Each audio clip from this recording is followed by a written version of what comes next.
The chart above bed 6 had flatlined into a slow, steady heartbeat, and I stood there, watching the numbers climb back into something survivable, thinking, so this is what it feels like when he's not yelling, and I'm still terrified.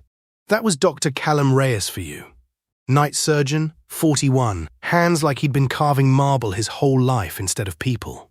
I'd been at St. Agnes for exactly 3 weeks, and in that time I'd learned he corrected my charting in red ink, called me new girl like it was a diagnosis, and once told me, in front of the entire trauma bay, that my knot tying looked like a child had done it with mittens on. I went home that night and cried into a bag of frozen peas because I didn't have ice. I hated him.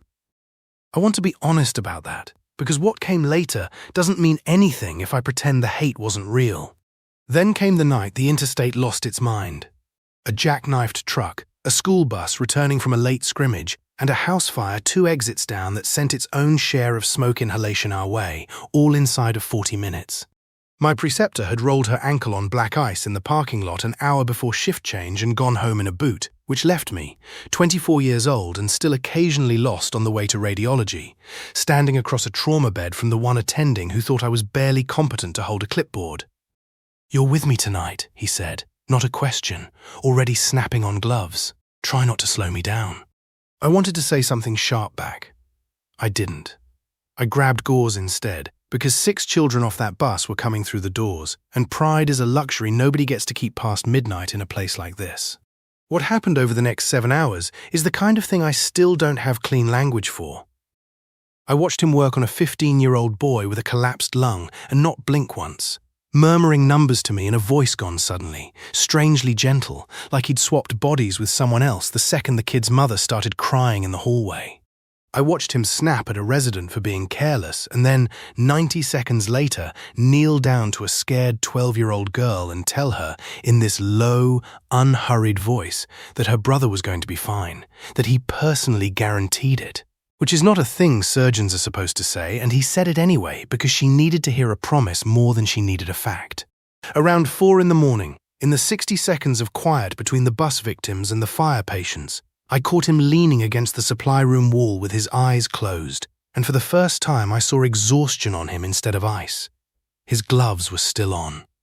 There was a smear of someone else's blood on his forearm he hadn't noticed yet. "You did well tonight," he said, without opening his eyes, like he could feel me staring. "The pressure you called on bed 4. I almost missed the drop." "You didn't." I didn't know what to do with a compliment from him.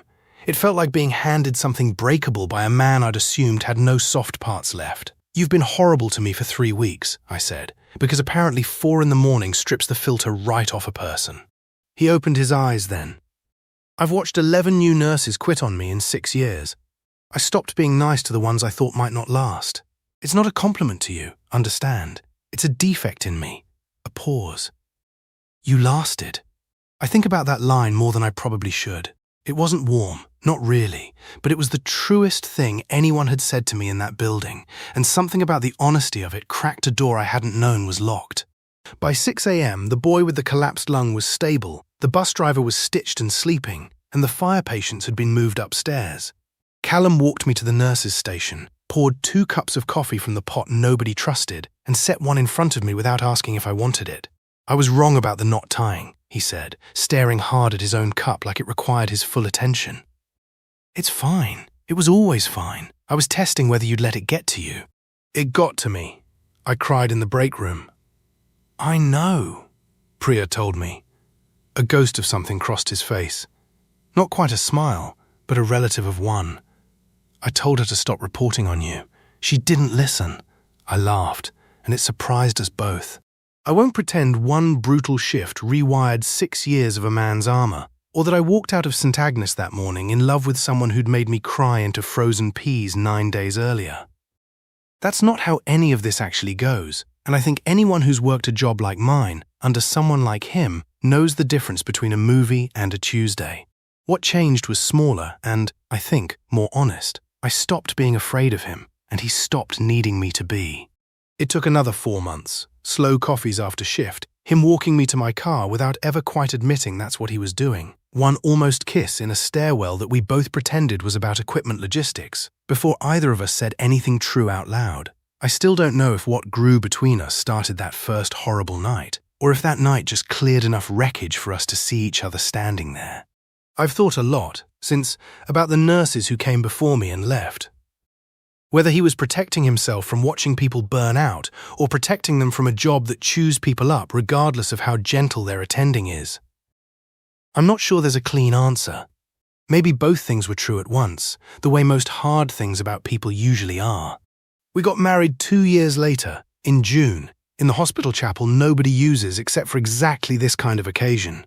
Priya cried through the whole thing and claimed allergies. Callum still corrects my charting sometimes, though these days he does it with a pen that isn't red, and I still occasionally wonder what would have happened if my preceptor's ankle had held up that night, if some other nurse had stood across that bed from him instead of me.